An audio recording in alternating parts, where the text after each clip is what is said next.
Присаживайтесь. Следующий доклад Ричарда Бернетта, профессора университетской клиники Эдинбурга. Результаты современного реэндопроиезирования. Чего ожидать от этой операции?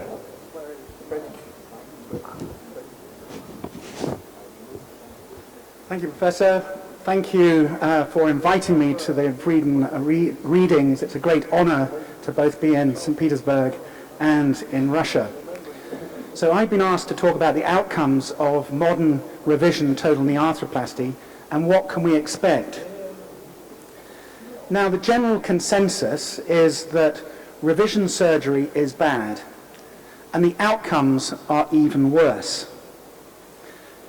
So in general, it's very difficult to actually find reasonable papers, but more and more, using the joint registries, the Australian registry and our national joint registry in the UK, we can pick out, and here's Baker's paper indicating a difference of at least 5 points in the change in Oxford knee score, and also the EQ5D, a difference between 0.303 and 0.231. And here it is in graphic form, the red line indicating the bell curve for primary total knee replacement and the blue indicating the satisfaction rates for revision total knee arthroplasty. But there is a real problem.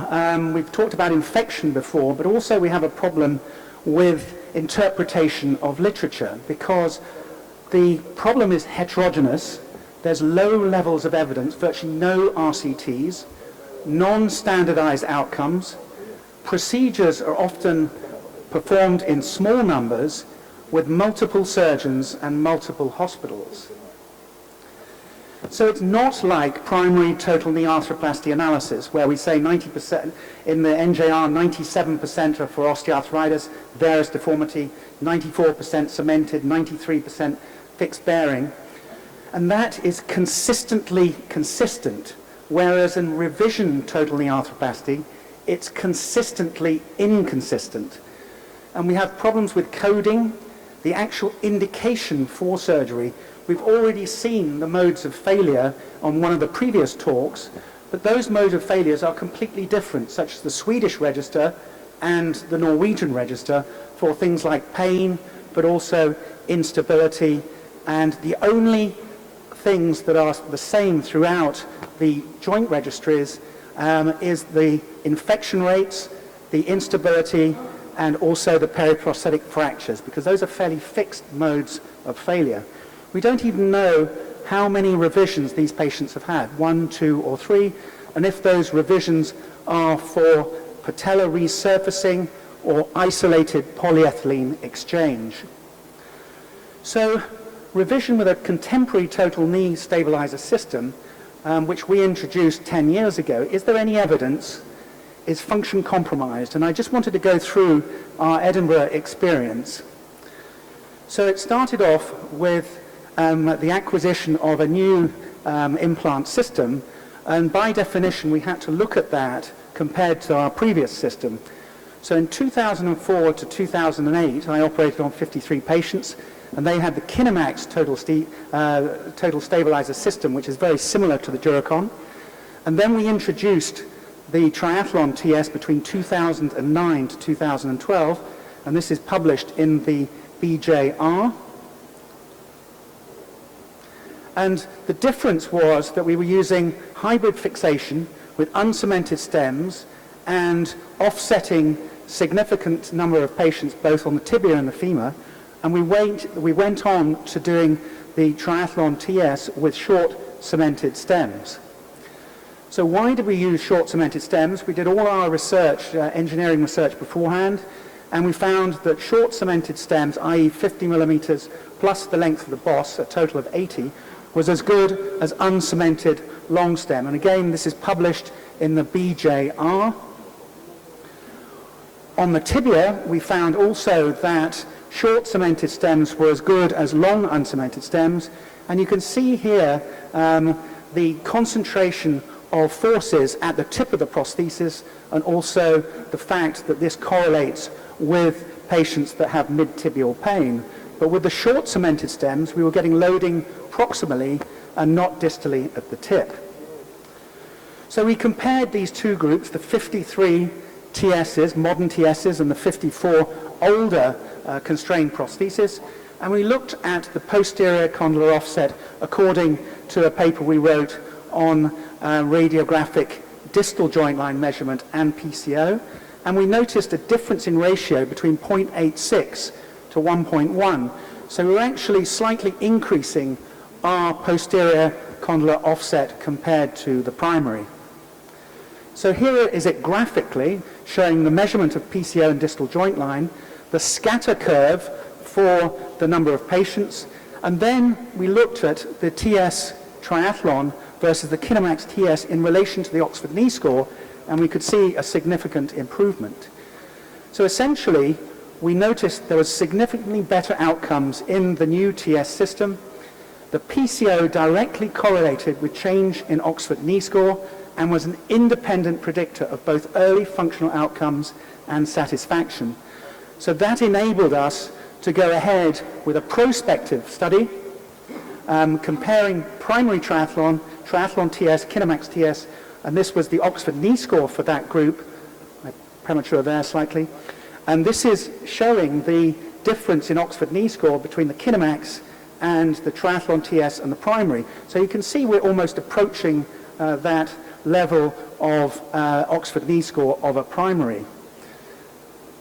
So, as I said, it enabled us to go ahead with our prospective study, and the initial group of patients were performed over a 2-year period between June 2010 and August 2012. We looked at the functional assessment, range of movement, timed performance tasks. Patients were assessed preoperatively, 6 weeks, 6 months, a year, 2 years, and we are at the moment finishing the 5-year follow-up of these patients.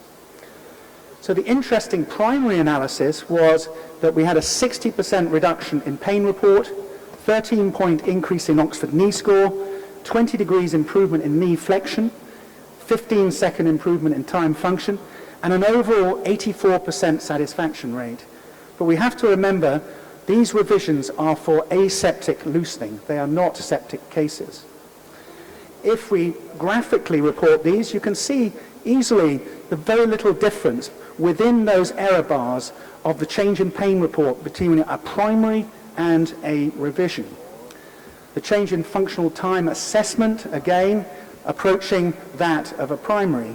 The range of movement, change in Oxford knee score, and something else that we added, which is our lower limb power output. So we were looking at extensor power output initially in our study comparing a single radius to a J-shaped curve knee replacement, and we were looking at that prior to this study to see whether or not extensor function was improved. And again, comparing the primary triathlon to the revision triathlon, we saw a significant improvement in extensor function. So we can say overall there was no significant difference between primary and revision scores in the analysis of patients with aseptic loosening and instability. And already we can see that that is maintained at 5 years, and we'll be publishing that in the near future, but the previous paper was in the Journal of Arthroplasty. So we're talking about a group of patients that are fairly selective, and we have to be very careful about coming to conclusions about this. We've also reported on our midterm review of our first 100 total stabilizers, and the important thing is that these weren't all my patients, they were the group's patients, and they were a mixture of modes of failure. So we had 15 septic and 85 aseptic revisions with a median of 7.2 years and a minimum follow-up of 5 years. We had 12 subsequent revisions, 6 were septic, 6 were aseptic, 2 secondary patellar resurfacing, 1 periprosthetic fracture, and 3 cases were unstable and all had been previously infected. And overall, we had a satisfaction rate of around 82%. And again, this has been published recently. So we're looking at a survivorship of 88%. The blue line shows aseptic failure, the green line septic failure. If you are interested at all in our descriptor of this surgical technique, it's recently been described in the Journal of Surgical Techniques, the use of short cemented stems in order to improve posterior condylar offset and improve stability. And again, we can see here our post-op patient satisfaction from that group of patients, and also Oxford knee scores post-surgery. So in that rather rapid review of our work in the last 10 years, we can conclude that utilizing a modern stabilizer-type revision system with short cemented stems, we can maintain joint line, improve posterior condylar offset, and tighten our flexion gap. That gives us outcomes almost approaching that of a primary in revision for aseptic loosening and instability. If we take in revisions for all modes of failure, we have satisfaction rates of 82% and survivorship of 88% at a mean at 7.2 years. Obviously, all these prospective studies are continuing, but at the moment, it looks as if we are doing better than we thought. So maybe our revision results are not as bad as we thought. Thank you. Спасибо, Ричард. Присаживайтесь. И завершающее выступление в этой